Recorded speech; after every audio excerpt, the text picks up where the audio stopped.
ఉంటాయా మేకలకి ఇట్లా అమ్ముతారా మళ్ళీ? మేకలు అమ్మం నైనా నాటుకోళ్ళు. ఓన్లీ నాటుకోళ్ళు. అంటే ఎంత తీసుకుంటారు కిలో కోడికి? 400.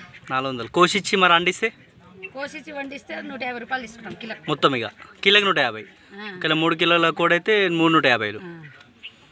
అన్నం కూడా వండుతారా? అన్నం వస్తారా మంచిగా? రోజుకి ఎంతమంది వస్తారు? వస్తారు రోజుకి 5-6 మంది 10 మంది దాకా వస్తారు. 10 మంది వస్తారు పక్క. అంటే ఇన్నే ఉంటారా అమ్మ మీరు? ఇన్నే ఉంటాం. మీ ఊరు ఇన్నే? ఎక్కడ మరి మీ ఊరు? రాచకొండ. రాచకొండ. ఇక్కడనే దగ్గరనే కదా? దగ్గర. అంటే మీ పొలం ఇదంతా మంచిగా ఉంది, మంచిగా పెట్టారు ప్లేసు. ఈ నాటుకోళ్ళన్నీ ఏ నుంచి తీస్తారు? పెంచుతారా లేకపోతే కొంటారా మీరు కూడా? మాకు కూడా వేసిపోతారు. ఊళ్ళలోకి వెళ్ళి కొంటారా? బండి వచ్చి వేసిపోతారు. బండి వచ్చి వేసిపోతుంది. దానికి ఏం చేస్తారు మళ్ళీ? కాలుస్తారా దాన్ని? కాలుస్తా, పసుపు పెట్టి కచ్చి మంచి పండిస్తాం.